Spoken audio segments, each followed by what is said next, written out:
Haters బాధ ఏంటో నాకు ఇప్పుడు క్లియర్గా అర్థమైంది మాస్టర్. నాకు బాగా అర్థమైంది వాళ్ళ కడుపు అంటే ఏంటన్నది. 70mm స్క్రీన్ పైన 90mm స్క్రీన్ పైన ఒక మంచి 3D సినిమాని గ్లాసెస్ పెట్టుకొని చూసినంత క్లియర్గా అర్థమైంది. నాకేం అర్థమైంది, కొత్తగా నాకు ఏం తెలిసింది అనే విషయం చెప్తాను. అంతకంటే ముందు కొత్తగా mutual fans, Kalyan Tanuja mutual fans ఎవరైనా చూస్తున్నట్లయితే కొత్తగా సబ్స్క్రైబ్ చేసుకోండి. లైక్, షేర్, హైప్ మాత్రం మర్చిపోద్దు, ఓకేనా? నేను మీ దిలీప్, కళ్యాణ్ మ్యూచువల్ ఫ్యాన్ తాలూకా. సరే, వీడియోకి వెళ్ళిపోదాం. ఫస్ట్ ఆఫ్ ఆల్ నేను ఇంతకుముందు పోయిన వారం ఒక వీడియో చేశాను. ఏంటి ఆ వీడియో? కళ్యాణ్ తనుజ ఫ్యాన్స్ కొంచెం మారిపోయారు, వాళ్ళు ఒక అండర్స్టాండింగ్ వచ్చారు, ప్రామిస్ చేసుకున్నారు, వాళ్ళు ఒకరినొకరు నెగిటివ్ చేసుకోమని చెప్పారని చెప్పేసి నాకు పర్సనల్గా డిఎం చేశారు, కింద కామెంట్స్లో కూడా చెప్పారు. అందుకని నేను ఆ రోజు ఆ వీడియో చేశాను. ఆ తర్వాత నేను కొన్ని కామెంట్స్ చూశాను అనమాట. ఇది అలాంటి ఒక సిచ్యువేషన్, అలాంటి ఒక సినారియో జరిగిన తర్వాత మన హేటర్స్ ముసుగు తీసేశారు. ఏమంటున్నారంటే, వీళ్ళిద్దరు కానీ, కళ్యాణ్ తనూజ కానీ వాళ్ళ ఫ్యాన్స్ ఇలాగే కొట్టుకోవడం ఆపేసి వాళ్ళు బయటకు వచ్చి సంతోషంగా ఉంటే మేము ఎలా ప్రశాంతంగా ఉంటామని చెప్పేసి ఒక కామెంట్ పెట్టాడు. అంటే వాళ్ళిద్దరిని కొట్టుకునేటట్టు చెయ్యాలి, వాళ్ళిద్దరూ బయటికి రాకుండా కనపడకుండా చెయ్యాలి అని ఇంతకాలం ప్రయత్నించారు, ఇంతకాలం సక్సెస్ అవుతూ వచ్చారు. ఒక్కసారిగా అది మారిపోయేసరికి, ఒక్కసారిగా దాన్ని సినారియో చేంజ్ అయ్యేసరికి డైరెక్ట్గా ఒక ఓపెన్గా చెప్పేస్తారనమాట. మేము ఎలా ప్రశాంతంగా ఉంటాం, మేము అసలు ఎలాగా మనశ్శాంతిగా ఉంటామని చెప్పేసి ఒక కామెంట్ ఎవడో డైరెక్ట్గా పెట్టాడు. ఇంత చచ్చిపోతున్నారేంట్రా బాబు అనిపించింది నాకైతే.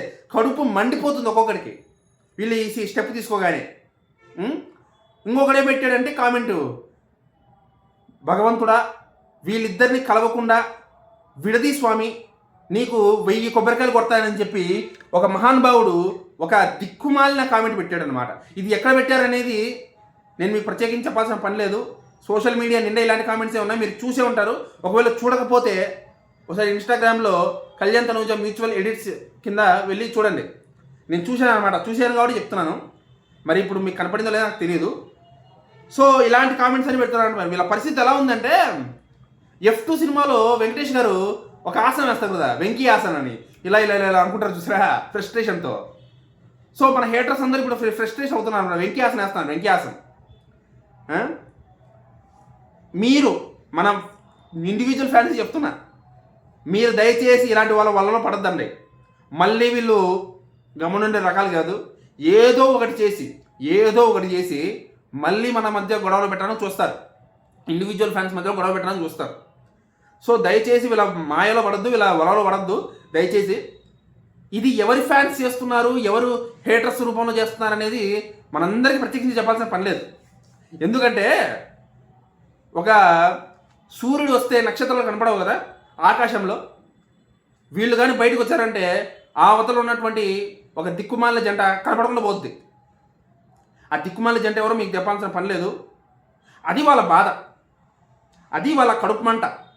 మా వాళ్ళు కనపడకుండా పోతారే, సూర్యుడు వస్తే నక్షత్రాలు మాయమైపోయినట్టు వీళ్ళు వస్తే మా వాళ్ళు మాయమైపోతారే, వాళ్ళ ఇది పడిపోద్దని చెప్పేసి ఒక దిక్కుమాలిన ఫ్రస్ట్రేషన్లో ఉన్నారు, ఒక దిక్కుమాలిన భావనలో ఉన్నారు.